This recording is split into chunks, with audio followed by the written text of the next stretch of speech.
अंतर्राष्ट्रीय सहकारिता वर्ष के मौके पर सहकारिता मंत्री अमित शाह ने सहकारिता क्षेत्र से जुड़ी महिलाओं के साथ संवाद किया, जिसमें उन्होंने महिलाओं के हर सवाल का जवाब दिया और उनकी उपलब्धियों को सराहा। इस दौरान उन्होंने सहकारिता से समृद्धि तक हर मुद्दे पर खुलकर अपनी बात कही।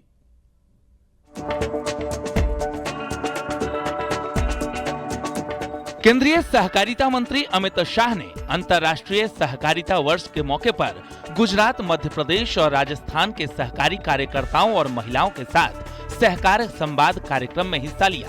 इस दौरान कार्यक्रम में मौजूद महिलाओं ने अमित शाह से अलग अलग मुद्दों पर सवाल किए और अमित शाह ने प्राकृतिक खेती से लेकर सहकार से समृद्धि तक के पूरे मिशन का रोड मैप इस दौरान बताया।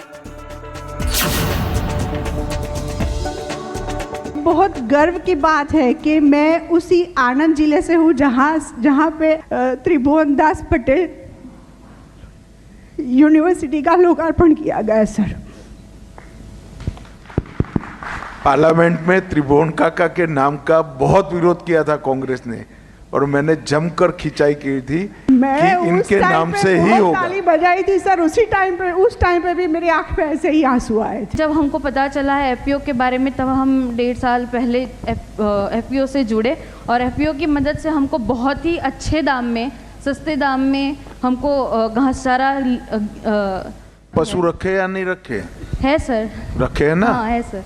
अभी तो 2 ही हैं, लेकिन अभी एफपीओ के साथ जुड़ने के बाद एक पशुपालन की एक योजना के बारे में पता चला है, जहां पे हमको लोन मिलता है। मेरा आप सभी से 2 ही निवेदन है। त्रिभुवन काका के नाम से त्रिभुवन सहकारिता यूनिवर्सिटी का शिलान्यास हुआ है। इस सहकारिता यूनिवर्सिटी का नाम त्रिभुवन काका के नाम पर इसलिए रखा था कि आज देश भर में मैं जाता हूं, हर जगह पे, चाहे कर्नाटक हो, चाहे उत्तर प्रदेश हो, चाहे हरियाणा हो, चाहे महाराष्ट्र हो, चाहे बंगाल हो, छोटी छोटी गरीब परिवार की महिलाओं ने आत्मनिर्भर होकर अपने बच्चों को बहुत पढ़ाया लिखाया, आगे बढ़े हैं। कई जगह पे गुजरात जैसे राज्य में जहां कोऑपरेटिव एस्टैब्लिश हो गई, वहां 1-1 करोड़ रुपया की कमाई होती। ये मूल विचार जो था वो त्रिभुवन भाई पटेल था। डेयरी के क्षेत्र में ढेर सारा परिवर्तन हम ला रहे हैं। यहाँ बहुत सारी बहनें डेयरी की कोऑपरेटिव चलाने वाली हैं। अब हम आने वाले दिनों में गोबर का प्रबंधन, उनके खान पान का प्रबंधन, पशु की हेल्थ का प्रबंधन और गोबर के उपयोग से आपकी कोऑपरेटिव की कमाई बढ़े, इसके दिशा में अब छोटे छोटे देश भर में बहुत प्रयोग हुए हैं। हमें सारे प्रयोगों को संकलित कर वो प्रयोग का फल हर कोऑपरेटिव के पास पहुंचे, इसके लिए भारत सरकार योजना बना रही है। ये प्राकृतिक खेती ये इस प्रकार का एक वैज्ञानिक प्रयोग है जो कई प्रकार के फायदे देता है।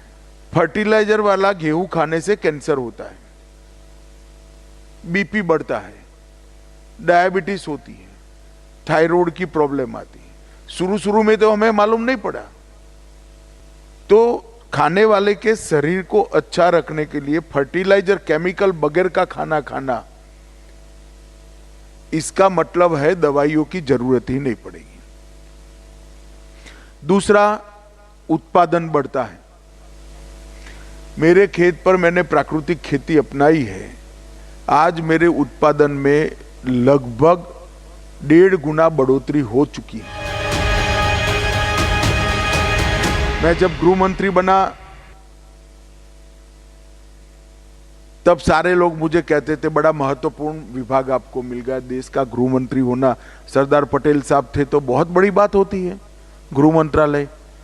मगर जिस दिन मुझे सहकारिता मंत्री बनाया उस दिन मैं मानता हूं कि गृह मंत्रालय से भी बड़ा डिपार्टमेंट मुझे मिल गया है। जो देश के गरीबों के लिए काम करता है, किसानों के लिए काम करता है, गांव के लिए काम करता है, बोल नहीं पाते ऐसे पशुओं के लिए काम करता है। आप सब भी कोऑपरेटिव से जुड़े हो, बहुत सम्मान के साथ काम करिएगा।